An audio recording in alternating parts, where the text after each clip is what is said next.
Hola, soy el doctor Marcelo Milano, profesor adjunto de Farmacología y Terapéutica Clínica de la Universidad de Barceló, y hoy vamos a ver antibióticos para micobacterias.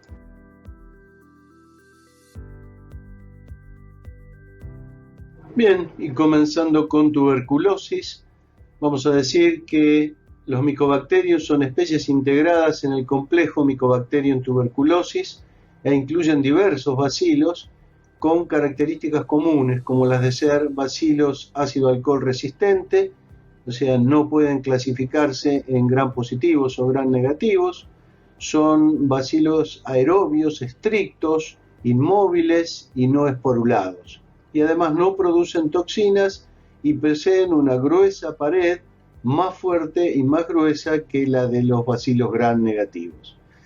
Tienen gran importancia en clínica humana, siendo el principal el Mycobacterium tuberculosis, que es el generador de la inmensa mayoría de los casos de tuberculosis. Con respecto a la epidemiología, en primer lugar, podemos decir que la transmisión está dada desde pacientes que están enfermos con enfermedad activa, con tuberculosis pulmonar activa, y van a transmitir a través de las microgotas de flush cuando tosen, cuando estornudan, cuando escupen, bacilos tuberculosos al aire, y basta inhalar unos pocos bacilos para infectarse. La tuberculosis es la segunda causa de mortalidad después del SIDA causado por un agente infeccioso, lo cual nos da un poco el marco referencial de su importancia mundial. En 2011 prácticamente 9 millones de personas se enfermaron y casi 1,5 millones de personas murieron por tuberculosis. Y más del 95% de las muertes se dan en países con ingresos bajos y medios o medianos, con lo cual está también relacionado con la pobreza y es más frecuente en adultos jóvenes, pero todos los grupos etarios de cualquier manera están en riesgo. Además, la tuberculosis es la causa principal de muertes en personas con HIV y producen un 25% de las defunciones en este grupo. Hay tuberculosis multiresistente, por otra parte, en casi todos los países estudiados, y aproximadamente una tercera parte de la población mundial tiene tuberculosis latente, es decir, personas que están infectadas pero no han enfermado y no están transmitiendo la infección. Pero vamos a ver después que esta latencia se puede revertir en determinados casos y esos pacientes van a terminar haciendo tuberculosis enfermedad activa, con lo cual se convertirán en contagiantes. Las personas enfermadas tienen un 10% de riesgo de enfermar de tuberculosis entonces, pero ese riesgo es mucho mayor para personas que tienen un sistema inmunitario alterado. ¿En qué casos? Por ejemplo, HIV, desnutrición, personas fumadoras, diabéticos, etc.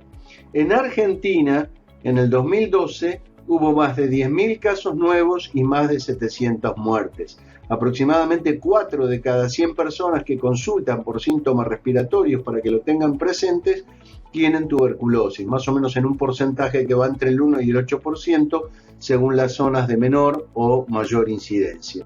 Bien, ¿y qué ocurre cuando el bacilo tuberculoso alcanza los pulmones? En el mejor de los escenarios, son atacados por los macrófagos alveolares, se genera una reacción inflamatoria. Recordemos que los macrófagos alveolares forman parte de la inmunidad innata. Los macrófagos fagocitan al bacilo y en el mejor de los casos lo eliminan en el interior de los fagolisosomas sin que llegue a intervenir la respuesta que vendría después, que es la inmunidad adaptativa mediada por linfo T. Y entonces, en ese caso, se puede evitar la infección. Sin embargo, la infección sí tiene lugar cuando los macrófagos alveolares son desbordados, no son capaces de contener y eliminar el bacilo en su primer contacto con el mismo. Entonces se replica dentro de los macrófagos y hay una diseminación regional a través de los vasos linfáticos hasta alcanzar los ganglios linfáticos que están en el hilio pulmonar. La expresión radiológica de este proceso es el complejo primario de Ghon, que como ustedes saben, el complejo de Ghon está formado por un foco de neumonitis más una linfangitis más una adenopatía local. ¿Y qué ocurre? Cuando el macrófago llega, este complejo de Ghon puede llegar a calcificarse, ¿no?, al cabo de los años, pero una vez que alcanza el drenaje linfático, el bacilo llega a la sangre, se puede diseminar por vía hematógena incluso al resto de los órganos. Y en el ganglio linfático, en los linfáticos, esta diseminación hematógena, que suele ser silente desde el punto de vista clínico, activa la segunda línea de defensa, que está dada por la inmunidad adaptativa, o llamada también específica, que está mediada por los linfocitos T CD4, que una vez que se activan adquieren una polarización del linfocito T helper tipo 1. Entonces estos migran hacia los tejidos donde se ha sentado el bacilo y liberan citoquinas, por ejemplo interferón, interleuquina 12, que a su vez favorece la migración de macrófagos al sitio de infección y su transformación en células epitelioides y células gigantes multinucleadas. Finalmente, todo este proceso da lugar a la formación de estructuras específicas que se conocen como granulomas.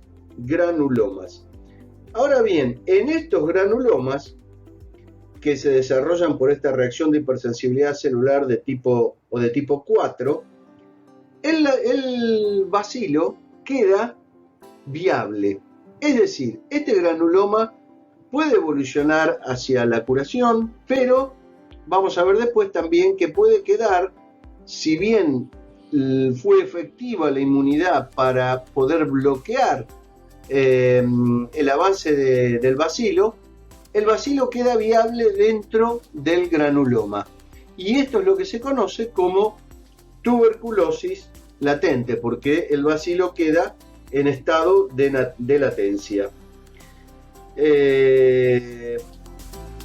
Y vamos a ver después un poquito desde aquí qué va a pasar. En este caso, ya al generarse la infección, ya va a haber una respuesta positiva a la prueba de tuberculina, la PPD, ¿está bien? Y si a mí me da positivo una PPD, yo no voy a saber si el sujeto está infectado o enfermo. Solo sé que tuvo exposición al bacilo. El daño y la evolución clínica de este proceso inmunológico básico, es decir, este ataque de los macrófagos y generación del complejo primario y la generación de una respuesta adaptativa específica, es la base de la infección. Pero la evolución de todo esto va a depender del estado clínico y de la respuesta del huésped. Como en toda infección, recuerden siempre que hay un trípode que nos habla de la virulencia del germen, la densidad del inóculo y el estado inmunológico del paciente. Bien, veamos un poco entonces cuál es la historia natural de la enfermedad, brevemente. Nosotros sabemos que tenemos la exposición y hay un contagio inicial, la enorme mayoría de las veces por vía aérea, y puede producirse o no la infección. ¿En qué casos no se produciría la infección? Por ejemplo, si la dosis infectante es baja o las barreras mucociliares logran frenar el ingreso del bacilo y la llegada en cantidad importante hasta los pulmones. Puede pasar también que se dé la infección, lo que se llama primoinfección. La primoinfección es aquella infección que se da en un sujeto que previamente no había tenido contacto con el bacilo tuberculoso. Y puede pasar dos cosas. Puede pasar que se produzca la erradicación, ¿sí? Y en esa erradicación yo voy a tener una respuesta inmune innata, macrofágica, que puede resultar, por la cantidad de bacilos que entraron, etcétera, etcétera, suficiente y no dar lugar a la respuesta adaptativa, es decir, a la respuesta de los linfocitos T helper tipo 1. Es decir, está erradicado sin respuesta inmune adaptativa. Es una suerte de esterilización en la que el bacilo infecta, pero es erradicado. Las defensas, los soldados del organismo ganan. ¿Qué pasa cuando no logramos erradicarlo?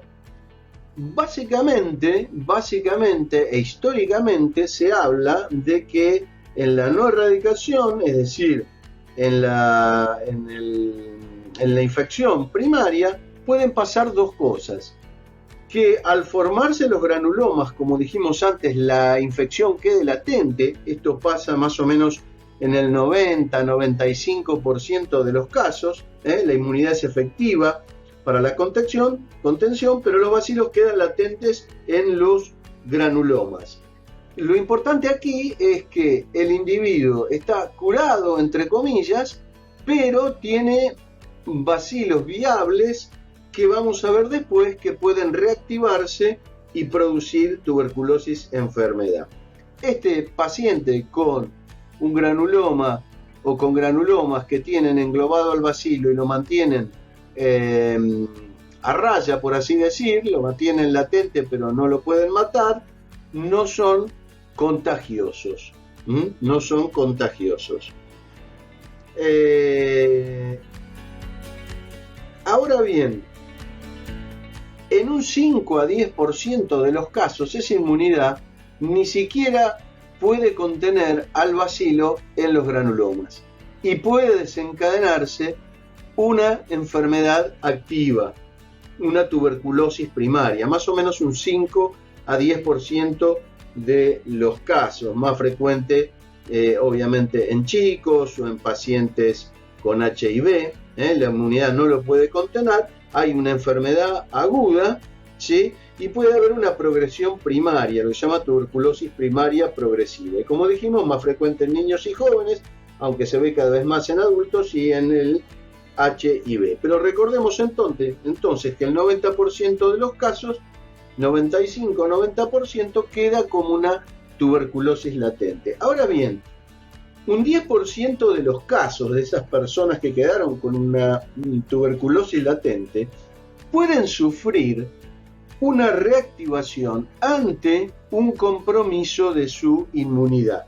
Es decir, cualquier cosa que disminuya su inmunidad y haga que los soldados que están custodiando en ese granuloma al bacilo no puedan seguir conteniéndolo y el bacilo pueda volver a diseminarse en el organismo. Esto se da en un 10% de los casos. Más o menos de ese 10% de los casos sucede un 50% en los 2 primeros años a partir de la primera infección y un 50% en el resto de la vida. Pero lo importante es que va a dar lugar a lo que se conoce como tuberculosis secundaria o tuberculosis postprimaria o del adulto, que es la forma más frecuente de tuberculosis.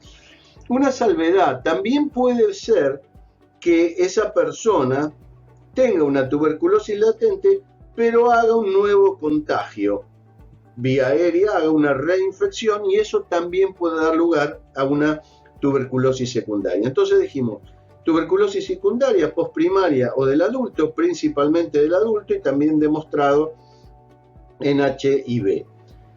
Y puede dar de nuevo dos formas esta tuberculosis, puede volver a quedar latente o puede dar una tuberculosis secundaria de tipo progresiva. El órgano más afectado obviamente es el pulmón, con lo cual yo puedo tener una tuberculosis pulmonar primaria o postprimaria, dependiendo de si viene de una tuberculosis inicialmente primaria o de una tuberculosis secundaria. Puedo tener también una tuberculosis miliar, esto es cuando se disemina en forma de tipo granular, ya sea en el pulmón o en todo el organismo, o puedo tener asientos de tuberculosis en diversos órganos, ¿sí? Lo que se conoce como tuberculosis extrapulmonar. Recordemos que la que va a contagiar es la tuberculosis enfermedad activa y pulmonar, porque tengo que tener bacilos para expeler por la boca. Sin embargo, es importante darse cuenta de una cosa. Hoy en día se ve que las tuberculosis latentes, porque la clasificación básica entonces nos dice que tenemos, la mayoría hace contención en la infección y después da la enfermedad cuando se reactiva, un 10% de esas personas, y solamente un 5 o un 10% puede ser enfermedad activa. Pero ¿qué pasa con las tuberculosis latentes? En realidad, hoy en día se considera que dentro de la población de los que tienen tuberculosis latente hay diferentes poblaciones. Puede ser que alguna lo tengan erradicado, es decir, que no sean verdaderas latencias porque está erradicado, es decir, no tiene bacilo, pero tuvo una respuesta inmune adaptativa de linfocitos T helper positiva, es decir, hizo la parte de inmunidad celular temprana e hizo también la adaptativa específica. ¿Está bien? Pero logró erradicarlo. Tenemos otros que en realidad no serían parte de las latencias, sino que serían enfermos subclínicos activos, son como falsos latentes, porque tienen respuestas inmunes presentes, tanto macrofágica como linfocitaria, pero la enfermedad no está latente sino activa subclínicamente. ¿Se entiende esto? Y sin embargo, como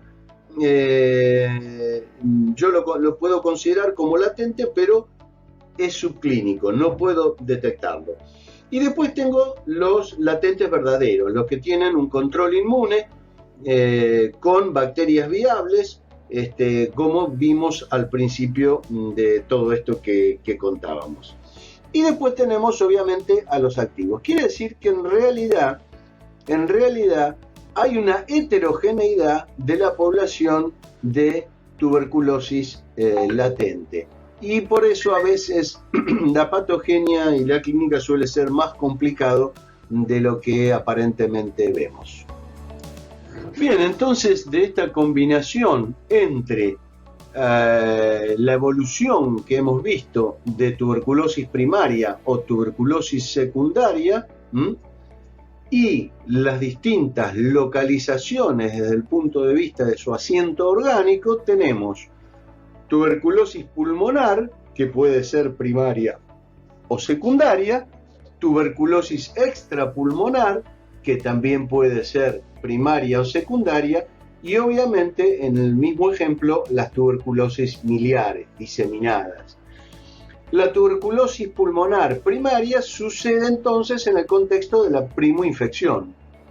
Obviamente está localizada en el pulmón y en la mayoría de los casos puede ser subclínica, curar espontáneamente, puede dejar ese pequeño nódulo calcificado, esa lesión de Gón que decía, o en niños e inmunodeprimidos es posible que esa tuberculosis primaria se convierta en tal como tuberculosis primaria progresiva, progresando a enfermedad clínica y a diseminación hematógena, que habitualmente es silente y que puede producir la forma más grave de tuberculosis primaria, la tuberculosis miliar, esa tuberculosis diseminada, y la meningitis tuberculosa. Y la tuberculosis secundaria, la tuberculosis primaria, una cosa que me interesa que recuerden, generalmente a nivel pulmonar se va a ubicar en el lóbulo medio o en la parte superior del lóbulo inferior, porque es su lugar de llegada, más frecuentemente en el pulmón derecho. Pero en el caso de la tuberculosis secundaria o postprimario del adulto de reactivación, como quieran llamarlo, generalmente esas lesiones pulmonares se van a encontrar a nivel apical por un tema de mejor oxigenación, mejor tensión de oxígeno a nivel pulmonar apical. Y se dan por reactivación de la infección latente, aunque también puede producirse, como dijimos antes, por una reinfección exógena. La tuberculosis extrapulmonar son todas aquellas que se producen por fuera del pulmón, también puede darse, como dijimos, en una tuberculosis primaria o secundaria, y en orden de frecuencia los sitios extrapulmonares más frecuentes, de ubicación más frecuente, son por lejos los ganglios linfáticos, pero también puede haber en la pleura, el tracto genitourinario, en las meninges, en el peritoneo, en los huesos, etcétera, etcétera. Por ejemplo, en los huesos a nivel vertebral da lo que se conoce como mal de Pot, mal de Pot, o enfermedad de Pot, que es una espondilitis que afecta el cuerpo vertebral con aplastamiento y cifosis. Puede haber abscesos fríos y fístulas también. A nivel digestivo puede producir una ileitis, puede producir a nivel cardíaco una pericarditis, puede también haber una pleuritis. La genitourinaria también es una localización frecuente, puede afectar el ojo, la tuberculosis, dando una uveitis o una coroiditis. Y cuando da una meningitis tuberculosa, es importante recordar que afecta a los pares craneales, principalmente la de los músculos oculares, y da como una suerte de pegoteamiento y suele afectar la base del encéfalo. ¿Qué pasa con la diseminada? La diseminada es una tuberculosis grave.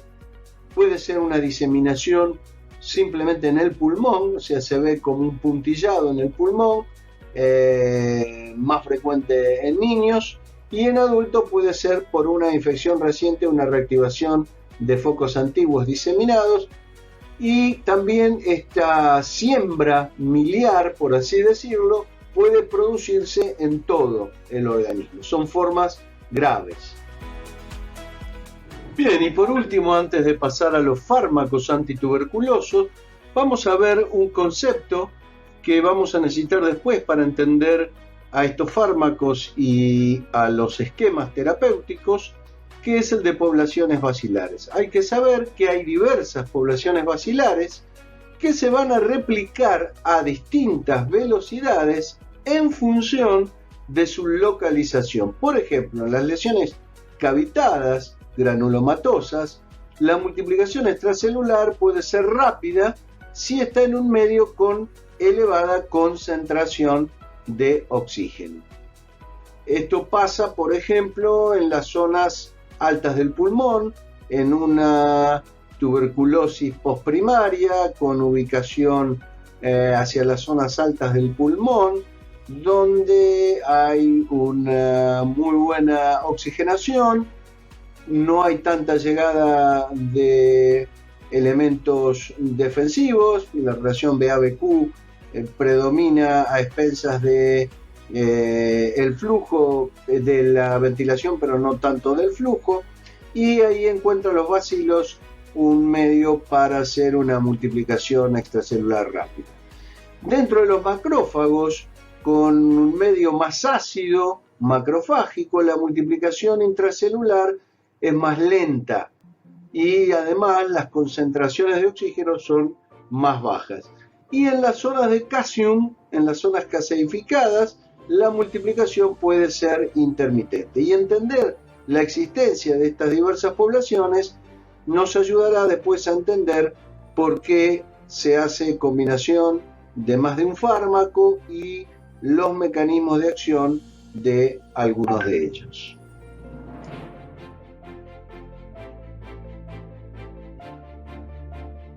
Bien, veamos ahora, desde el punto de vista de la farmacología, con qué fármacos antituberculosos contamos. Y podemos decir que hay fármacos de primera línea y de segunda línea. Aquellos de primera línea son la isoniazida, la rifampicina, el etambutol y la piracinamida.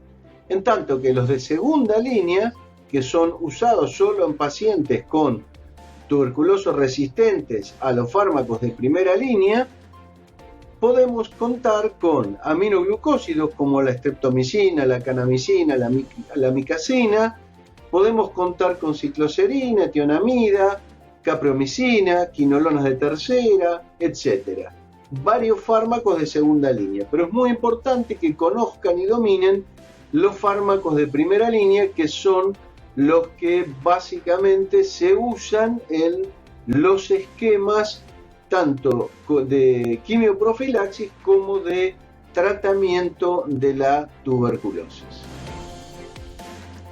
Vamos a comenzar entonces hablando de la isoniazida, que es la hidracida del ácido nicotínico y es la droga de elección en el tratamiento y la profilaxis de la tuberculosis en todas sus formas. ¿Cuál es el mecanismo de acción de la isoniazida? La isoniazida es en realidad un profármaco, una prodroga, que va a entrar a los bacilos por difusión pasiva y ya dentro del bacilo se va a activar por acción de una catalasa peroxidasa conocida como CATG y va a tener una forma activada que va a ser la que va a formar productos que se van a combinar con el NAD y el NAD-fosfato de los bacilos, lo cual va a lograr finalmente inhibir los pasos de síntesis del ácido micólico que conforman la pared celular, una estructura importante de la pared celular, y también de los ácidos nucleicos. Con lo cual, la droga va a ser, por un lado, bactericida para aquellas micobacterias que están en división rápida, pero también va a ser bacteriostática para las micobacterias que están en crecimiento lento y en reposo. ¿Cuál es el mecanismo, cuáles son los mecanismos de resistencia que aparecen contra el isoniazida? Básicamente, las mutaciones de la enzima, de la CATG, mutaciones de origen genético que hacen que al cambiar la estructura de la CATG, la isoniazida no pueda activarse dentro del bacilo, con lo cual no puede cumplir su cometido. Y con respecto a su espectro, hay que decir que es selectiva para la micobacteria tuberculosas y para el Kansasi, con mayor potencia para la primera.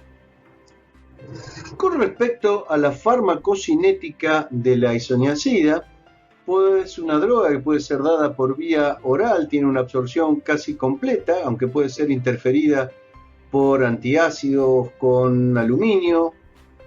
Es una droga que también puede darse por vía oral y tiene una distribución tanto a líquidos y a células. Llega al líquido pleural, a la citis, pasa la barrera hematoencefálica, puede penetrar en el cásium y va a tener una vida media que va a depender del fenotipo de la persona que la esté tomando. ¿Fenotipo en qué sentido? En el sentido de acetiladores rápidos y acetiladores lentos. En los acetiladores rápidos, la vida media es de 1 hora aproximadamente, en tanto que en los lentos es de aproximadamente 2 a 5 horas. ¿Qué es lo que pasa? La eliminación de la isoniazida está dada fundamentalmente por biotransformación hepática por acetilación. Ese es su mecanismo principal. Pero secundariamente, en una mucha menor proporción, puede tener también excreción renal. ¿Qué es lo que pasa? Esta biotransformación hepática por acetilación va a variar en su cantidad según el fenotipo. Los acetiladores rápidos, que son la mayoría de las personas, eliminan por biotransformación aproximadamente el 95% de la isoniazida. Los acetiladores lentos eliminan hasta 1/3 de la isoniazida por excreción renal sin biotransformación. Por lo tanto, si hay una disfunción renal en los acetiladores lentos, puede darse entonces la acumulación de isoniazida y llevar a toxicidad. Actualmente se reconocen también acetiladores intermedios, pero recuerden este concepto de acetiladores rápidos y lentos porque tiene importancia desde el punto de vista de la posibilidad de toxicidad de la droga. Bueno, desde el punto de vista de los efectos adversos podemos nombrar a el grupo de efectos adversos relacionados con neurotoxicidad, con hepatotoxicidad y otros efectos adversos. ¿Cuál es el efecto adverso más frecuente? Está dentro del grupo de la neurotoxicidad y es la polineuropatía periférica. Ese es el más frecuente. ¿Y por qué? Porque la isoniazida tiene una interferencia con el metabolismo de la vitamina B6, de la piridoxina, acelera su eliminación. Y esto es inclusive más frecuente en personas con ciertos factores de riesgo, como el de lo que comentábamos antes, ser acetilador lento o diabético o desnutrido. También pueden aparecer convulsiones porque la vitamina B6 es necesaria para la síntesis del GABA, del gamma-aminobutirato. Con lo cual es importante asociar vitamina B6 al tratamiento con isoniazida. Y otras alteraciones neurológicas que pueden aparecer son neuritis y atrofia óptica, calambres, etc. Desde el punto de la hepatotoxicidad, también es frecuente el aumento de las transaminasas, pero el efecto adverso más grave de la isoniazida es lo que se conoce como hepatitis por isoniazida, que está dada por una producción aumentada de radicales libres que son hepatotóxicos, por ejemplo acetilhidracina, que termina generando una necrosis hepatocelular que puede llegar a ser mortal.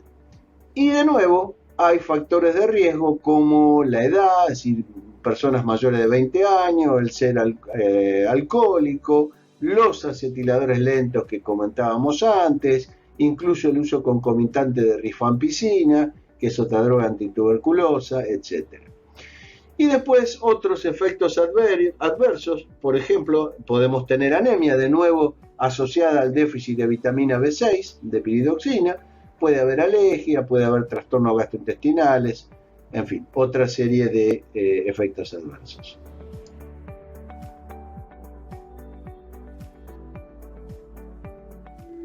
El segundo antibiótico de primera línea que vamos a ver es la rifampicina. Es un antibiótico de amplio espectro, no es selectivo y su uso más importante actualmente es el tratamiento de la tuberculosis. Es la droga patrón de un grupo de antibióticos que son las rifamicinas, que incluyen también a la rifapentina, la rifabutina, etc. Su mecanismo de acción es la unión a la subunidad beta de la enzima ARN polimerasa ADN dependiente. Esta unión hace que se inhiba, se bloquee la iniciación de la transcripción, con lo cual se bloquea la síntesis de ácido ribonucleico y el efecto final es el de ser bactericida. La resistencia está dada por una disminución de la afinidad de la enzima, es decir, una mutación de la misma que al cambiar su estructura reduce la afinidad. Desde el punto de vista de su cinética, tiene por vía oral una muy buena absorción, casi completa, aunque puede ser interferida por alimentos, y puede darse también por vía intravenosa. Tiene una distribución generalizada, penetra en el cásium de los granulomas y pasa la barrera hematoencefálica. Tiene una vida media de 2 a 5 horas, pero luego de unas 2 a 3 semanas, esa vida media se reduce a entre 1 y 3 horas. Y esto ocurre porque la rifampicina es un inductor enzimático. Por lo tanto, va a aumentar en la insuficiencia hepática y hay que tener cuidado en estas ocasiones. ¿Cómo se elimina? Básicamente se elimina por biotransformación hepática, por un mecanismo de desacetilación y secundariamente por excreción renal y también biliar. Una cosa importante, un detalle que hay que advertirle a los pacientes es que la rifampicina produce una coloración de las secreciones. La rifampicina que no está metabolizada colorea de rojo las secreciones como la orina, la saliva, el sudor y las mismas heces, es decir, asemeja un sangrado, lo cual puede asustar al paciente. Por lo tanto, debemos avisarle cuando comenzamos el tratamiento que esto puede suceder. Bien, desde el punto de vista de los efectos adversos, la rifampicina es una droga que en general es bien tolerada, tiene menos de 4% de efectos adversos y lo más frecuente, de nuevo tenemos lo más frecuente y lo más grave. Dentro de lo más frecuente puede haber episodios de fiebre o febrícula y alteraciones del tracto gastrointestinal como náuseas y vómitos o rash cutáneo. Esto también puede presentarse como una suerte de síndrome pseudogripal que suele producirse cuando el tratamiento es intermitente y las dosis son altas. Y desde el punto de vista de la gravedad, el más importante es la hepatotoxicidad, que es infrecuente. Generalmente se presenta como una ictericia leve con aumento de transaminasas, pero aunque más raramente puede presentarse un cuadro severo y mortal. Y esto puede potenciarse con el uso de isoniazida, que también vimos que tenía potencialmente hepatotoxicidad. Otros efectos adversos incluyen la posibilidad de afectación renal, anemia hemolítica, leucopenia, etc. Una cosa importante es que tiene alto riesgo fetal. Y además, por ser inductor enzimático, es una droga que presenta muchas interacciones. Por ejemplo, no solo se potencia al usarlo con la isoniazida el efecto antituberculoso, sino que también se potencia la probabilidad de tener un efecto adverso grave como lo es la hepatotoxicidad. Puede disminuir los niveles de algunos antiarrítmicos como la digoxina, inotrópicos como la digoxina, anticoagulantes orales, ketoconazol, anticonceptivos, etc. Bien, la tercera droga de primera línea que vamos a ver dentro de este grupo es el etambutol. El clorhidrato de etambutol es un compuesto hidrosoluble, termostable, con un espectro selectivo para las micobacterias. Su mecanismo de acción no está totalmente confirmado, no es totalmente conocido. Sí se sabe que interfiere con la síntesis de ADN y por lo tanto inhibe la incorporación de ácido micólico a la pared bacteriana y es bacteriostático. Desde el punto de vista de su cinética, su administración por vía oral permite una buena absorción con una biodisponibilidad aproximada del 70 al 80% de la droga. Tiene distribución amplia, una vida media de 3 a 4 horas y una cosa importante, un detalle importante es que su eliminación es básicamente por excreción renal en un 80%. Esto se da por mecanismo de filtración glomerular y de secreción tubular, la mayoría como droga inmodificada. Y esto es importante porque debe hacernos recordar que en la insuficiencia renal su concentración puede aumentar hasta niveles tóxicos, con lo cual es necesario ajustar la dosis. Desde el punto de vista de los efectos adversos del etambutol, que en general son alrededor del 2%, el más frecuente e importante es la neuritis óptica. El paciente puede presentar discromatopsia, es decir, le cuesta distinguir entre rojo y verde, o visión borrosa, o disminución de la agudeza visual o alteraciones del campo visual, etc.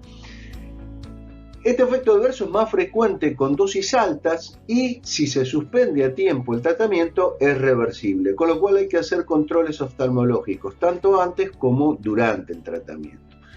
Otro efecto adverso que aparece frecuentemente en más del 50% de los pacientes o en aproximadamente el 50% de los pacientes es la hiperuricemia.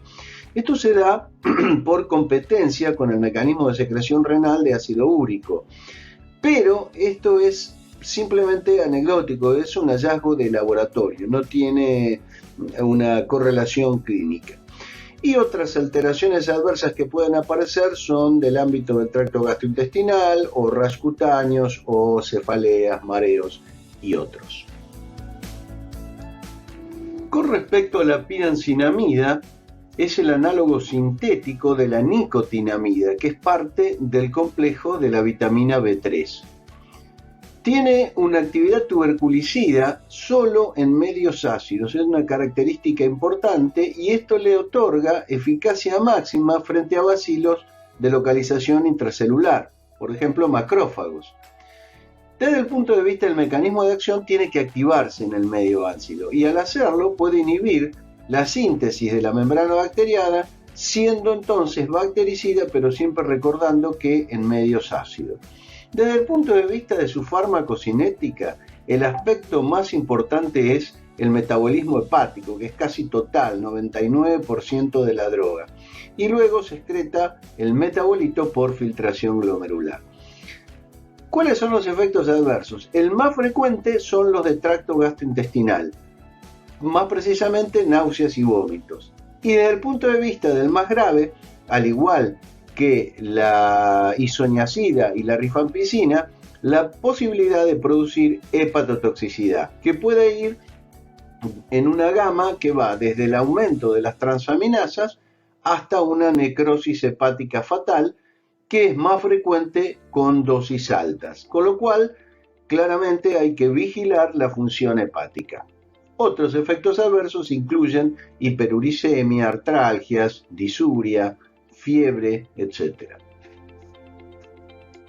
Y vamos a nombrar también a la streptomicina, que en realidad por la existencia de otras drogas, la streptomicina se ha vuelto infrecuente en el tratamiento de la tuberculosis, aunque se sigue usando.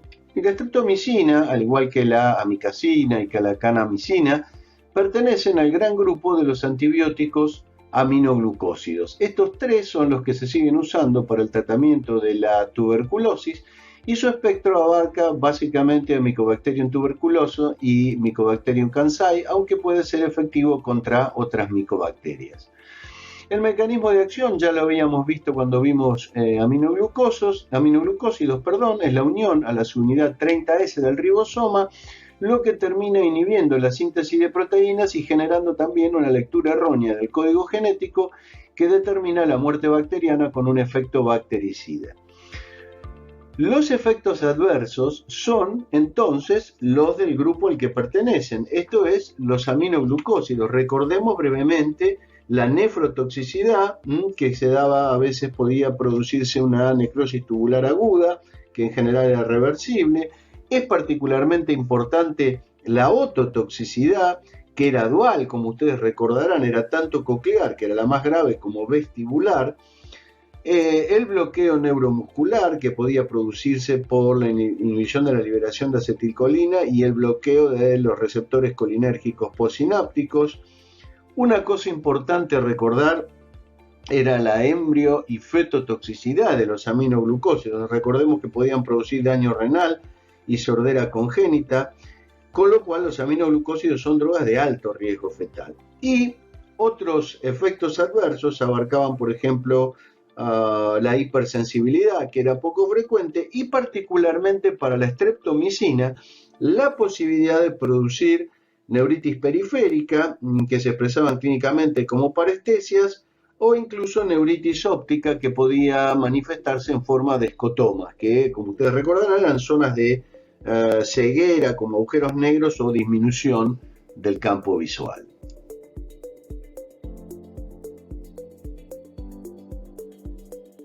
Bien, con esto terminamos nuestro recorrido de las drogas de primera línea para el tratamiento de la tuberculosis.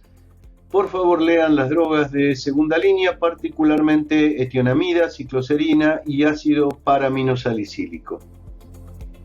Bien, y este sería un esquema básico de la transmisión de la enfermedad, ¿verdad? Tenemos un enfermo que es bacilífero con enfermedad tuberculosa activa, que resulta en una fuente de infección para aquellos individuos que son susceptibles y que pueden terminar infectados y eventualmente enfermar. Con este esquema básico tenemos que ver entonces qué recursos tenemos desde el punto de vista de la prevención y del tratamiento.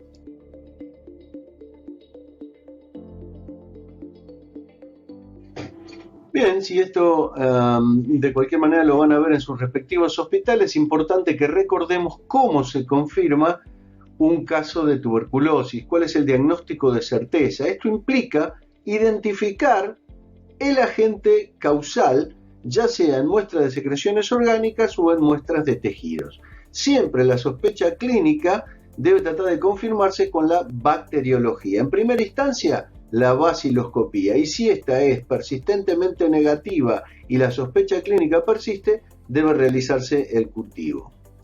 Bien, y desde el punto de vista de los principios del tratamiento hay algunas cosas que debemos recordar y entender. En primer lugar, el uso simultáneo de diversos fármacos, que tiene que ver con evitar la aparición de resistencias, aunque desgraciadamente están apareciendo cepas inclusive poliresistentes.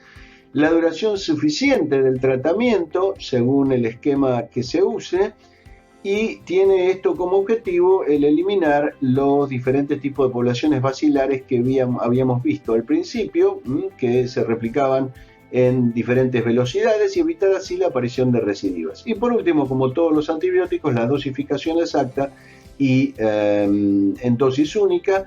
Por un lado, para evitar la falta de efecto o la provocación de resistencia si las dosis no son las suficientes, o si las dosis son excesivas, la aparición de efectos adversos que, como vimos, en algunos casos pueden ser efectos adversos graves. Bien, entonces en el caso de los medicamentos combinados, que vimos ya por qué deben darse más de un medicamento, se han logrado generar asociaciones de medicamentos en un solo preparado farmacéutico, lo cual es altamente conveniente para el paciente y para el tratamiento. ¿Cómo se codifican los tratamientos? Los distintos regímenes de tratamientos pueden identificarse con un código estándar, es decir, estas letras se usan de manera estándar, donde yo voy a tener, en primer lugar, la abreviatura del medicamento, y en segundo lugar, la duración de la fase del mismo en meses. Y por último, si el tratamiento no fuera diario, hay un número que está en forma de subíndice en realidad, después de la letra, que indica el número de dosis por semana. Vamos a ver un ejemplo de esto. Por ejemplo, 2-HRZE y 4-HR. Esto significa una fase inicial de 2 meses con isoniazida, rifampicina, pirancinamida y etambutol en forma diaria, porque no tengo ningún subíndice. Y una fase de continuación de 4 meses, es decir, una vez cumplidos los 2 meses, solamente con isoniazida y rifampicina, también en forma diaria. En el segundo ejemplo, olvidemos la primera fase porque es exactamente igual que la anterior, pero fíjense que la fase de continuación me marca 4 meses con isoniazida 3 veces por semana y 4 meses con rifampicina también 3 veces por semana. Bien, veamos ahora entonces la quimioprofilaxis o tratamiento de la infección de la tuberculosis latente. Es fundamental descartar siempre la enfermedad tuberculosa activa. ¿Por qué? Porque vamos a ver que en la quimioprofilaxis en general se usa una sola droga, con lo cual si fuera una tuberculosis activa, lo que estaría haciendo es ser insuficiente en el tratamiento de esa tuberculosis activa. Recordamos que una tuberculosis latente no es contagioso el paciente, pero sí hay bacilos viables en esa persona. Y la droga que se usa para la quimioprofilaxis es la isoniazida, en dosis de 10 miligramos kilo día en chicos o 5 miligramos por kilo en adultos, hasta 300 miligramos día. Es una toma diaria por vía oral supervisada durante 6 meses. En cambio, en el SIDA hay que extender esta quimioprofilaxis por 9 meses. Hay también otros esquemas, pero este es uno de los más comunes. Van a ver cada uno en su hospital qué esquema le dan. ¿En quiénes está contraindicado entonces la quimioprofilaxis? Bueno, obviamente en los enfermos, como habíamos dicho, con tuberculosis activa, o en personas con antecedentes de toxicidad severa a la isoniazida, o por el tema de la hepatotoxicidad que puede producir la isoniazida en los casos de insuficiencia hepática. Bien, y el tratamiento de un caso nuevo requiere entonces de una fase inicial diaria y una fase de continuación. El objetivo de la fase inicial es eliminar la mayor parte de la población bacilar lo más rápido posible y obtener una conversión bacteriológica. Dura 2 meses y puede ser hecha con una triple o con una cuádruple asociación. Y la fase de consolidación, los siguientes 4 meses, esta es la duración, es reducir el número de bacilos persistentes porque lo que quiero evitar son las recidivas post-tratamiento. En la segunda opción, si bien en la primera se daban las 4 drogas, se usa una doble asociación que es isoniazida rifampicina. Si bien se recomienda la administración diaria, como opción se puede hacer una fase de continuación que sea trisemanal, es decir, administrando las drogas 3 veces por semana, en días no consecutivos, pero necesito lo que se llama supervisión, es decir, un tratamiento directamente observado. Entonces recuerden, 2 meses con 4 drogas y 4 meses con 2 drogas, como lo acabamos de plantear. Bien, veamos ahora brevemente la farmacología de la lepra. Bien, para recordar brevemente la patología, la lepra, también conocida como enfermedad de Hansen, es una enfermedad infectocontagiosa crónica poco transmisible. Se dice siempre que es la menos infecciosa de las enfermedades infecciosas, que presenta manifestaciones o alteraciones en la piel y en los nervios periféricos, pero también puede ser sistémica. Cursa con pérdida de sensibilidad y puede acompañarse de fenómenos agudos. El agente etiológico es el Mycobacterium leprae, también un bacilo ácido alcohol resistente de muy baja virulencia, como decíamos, y mínima patogenicidad. Y el único reservorio admitido es el hombre.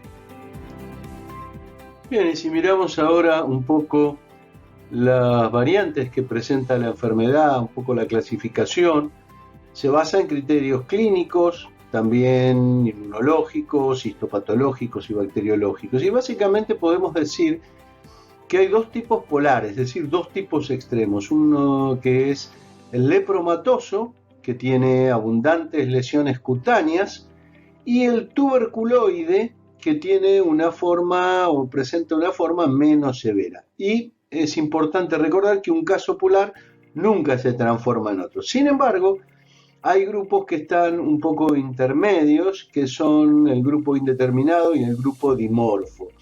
Y estos grupos sí pueden evolucionar a la polaridad y con mayor frecuencia evolucionan hacia el tipo lepromatoso. Así, en el tratamiento de la lepra vamos a usar una serie de drogas cuyos objetivos son, por un lado, suprimir la infección en el paciente que está padeciendo la enfermedad, por otro lado, impedir la transmisión y también evitar o tratar las reacciones lepromatosas producidas.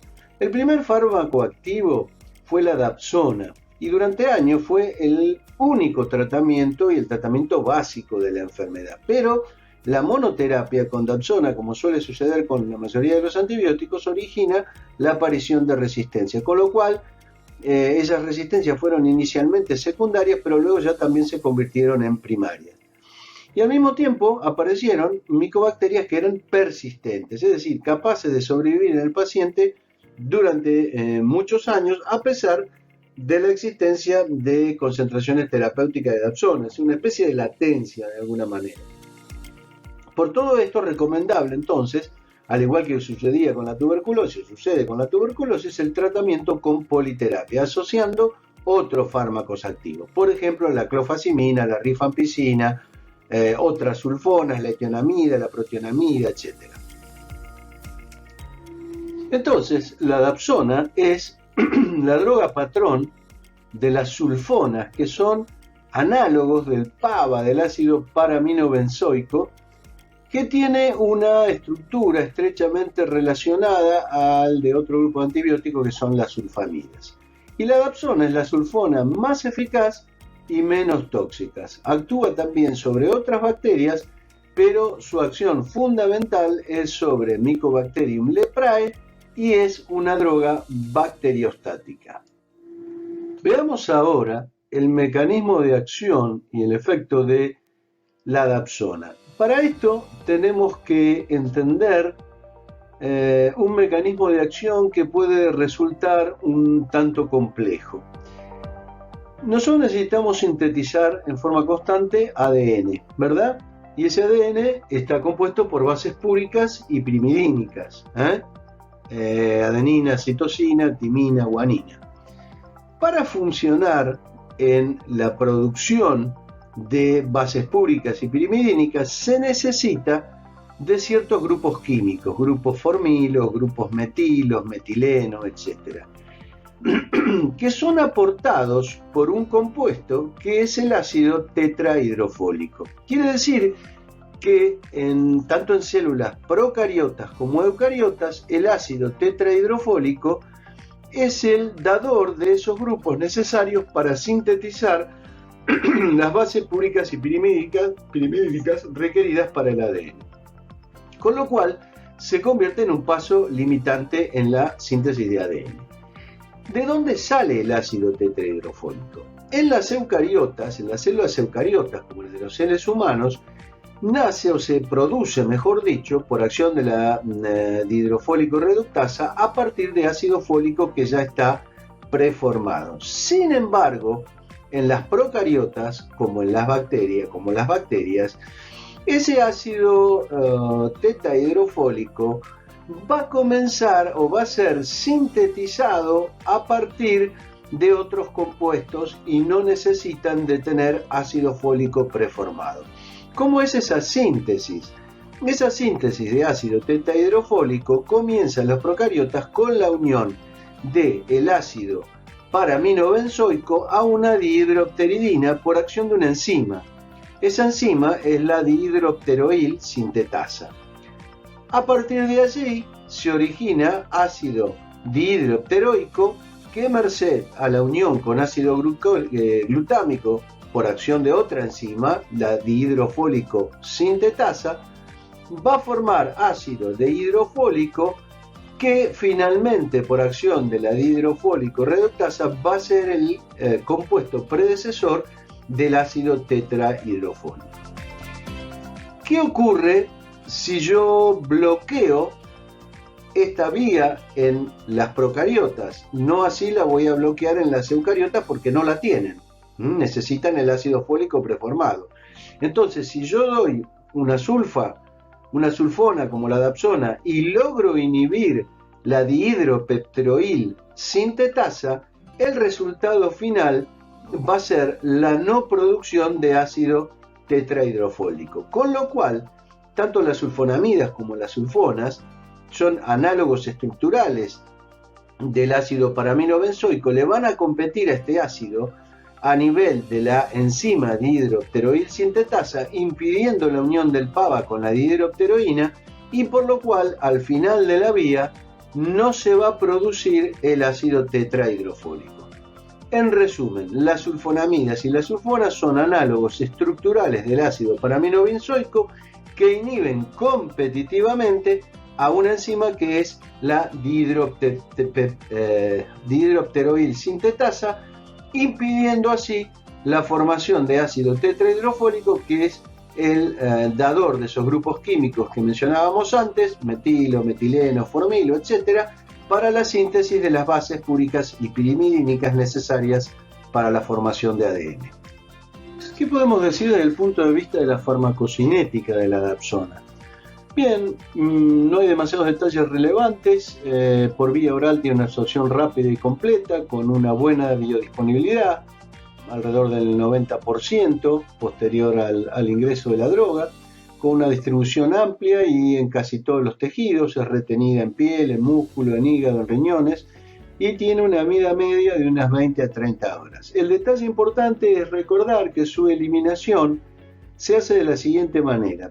Se elimina por bilis, pero hace circuito enteropático y se acetila en el hígado para dar metabolitos. Quiere decir que eso fue un proceso de acetilación hepática que tiene una importancia que vamos a ver a continuación. Y finalmente se excreta un 70-80% por la orina, casi todo obviamente como metabolitos. Pero esta acetilación hepática va a tener consecuencias, vamos a ver luego, desde el punto de vista de la posibilidad de efectos adversos. Bien, a nivel de los efectos adversos de la dapsona, podemos mencionar básicamente los hematológicos, del cual por lejos el más frecuente es la producción de una anemia hemolítica y suele verse con dosis mayores a 200 miligramos día o en pacientes que tienen un déficit de glucosa 6-fosfato deshidrogenasa. Ustedes recordarán, la glucosa 6-fosfato deshidrogenasa era una enzima y su deficiencia se conocía también como fabismo. Es la deficiencia enzimática más común que hay en el mundo. Y ese déficit de glucosa 6-fosfato deshidrogenasa en los eritrocitos determina una disminución del NAD-fosfato, que es antioxidante, con lo cual los eritrocitos, la hemoglobina más precisamente, puede oxidarse, desnaturalizarse, y los eritrocitos son rotos por el vaso, hemolizados destruidos por el vaso, y eso genera una anemia hemolítica. Hay muchos medicamentos que en personas que tienen esta patología, este déficit de la enzima, que tienen acción oxidante. La enfermedad se llama fabismo justamente porque las habas son alimentos que tienen un gran potencial oxidante, y otros son, por ejemplo, la aspirina, las quinolonas y justamente las sulfas. Entonces, la administración de sulfas en personas que tienen un déficit de esta enzima puede llevar a la aparición de anemia hemolítica, siendo este el efecto adverso hematológico más frecuente, aunque puede haber metamoglobinemia o inclusive una anemia plástica. Desde el punto de vista de los trastornos gastrointestinales pueden presentarse anorexias, náuseas, vómitos. Desde el punto de vista de las renales puede llegar a haber una necrosis tubular aguda, pero no es frecuente, y sí puede aparecer hepatotoxicidad, básicamente que se manifestada como ictericia con necrosis hepática. Y esto tiene que ver con lo que hablábamos antes sobre la importante metabolización a nivel de acetilación que sufre la dapsona en el hígado. Bueno, a nivel de piel puede haber reacciones de fotosensibilidad, rash, prurito, etc. Un detalle importante es la posibilidad de la aparición de lo que se llama el síndrome de Dapsona. Es un síndrome que puede aparecer entre las 4 y 6 semanas de tratamiento y que tiene como características la aparición de fiebre, puede haber una dermatitis exfoliativa, ictericia que puede llegar a la necrosis hepática, linfoadenopatías, metamoglobinemia y anemia. Y en realidad este síndrome de Dapsona estaría producido por una exacerbación inmunitaria de la lepra lepromatosa. Sería una suerte de síndrome de Harris-Gerheimer. Ustedes recordarán que ese síndrome se producía en algunos casos cuando uno daba, por ejemplo, en la sífilis, una penicilina y había una destrucción masiva de la espiroqueta, y eso generaba una suerte de tormenta de citoquinas que desencadenaban el síndrome de Harris-Gerheimer. Aquí pasaría algo igual, habría una exacerbación inmunitaria por destrucción de los bacilos en el caso de específicamente de la lepra lepromatosa. Y por último, la última droga que veremos será la clofazimina. La clofazimina tiene una actividad intermedia entre la dapsona y la rifampicina sobre el Mycobacterium leprae, y es el tratamiento de elección en la resistencia tanto primaria como secundaria, o en pacientes que tienen intolerancia a las sulfonas o justamente lo que decíamos antes, un déficit de glucosa 6-fosfato deshidrogenasa. ¿Cuál es el mecanismo de acción de la clofazimina? Bien, se va a unir a la guanina específicamente del ADN y va a inhibir entonces su síntesis, resultando en una acción bacteriostática y con acción antiinflamatoria, es decir, va a evitar que surja el eritema nodoso leproso. Y por último, desde el punto de vista de sus efectos adversos, recordar que los más frecuentes son aquellos del tracto gastrointestinal. Puede presentar dolor abdominal, diarrea, náuseas y vómitos, e incluso puede haber una enteritis eosinofílica. Un detalle importante a recordar, igual que pasaba con la rifampicina, la clofazimina puede colorear, por ejemplo, pigmentar la piel o las conjuntivas y también los líquidos orgánicos y darles una coloración roja o amarronada, con lo cual es importante también advertir al paciente. Bueno, hasta aquí la clase de hoy. Vayan leyendo porque terapéutica clínica es larga y es muy difícil después ponerse al día si uno no la va siguiendo con asiduidad. Lo mejor para ustedes. Hasta la próxima.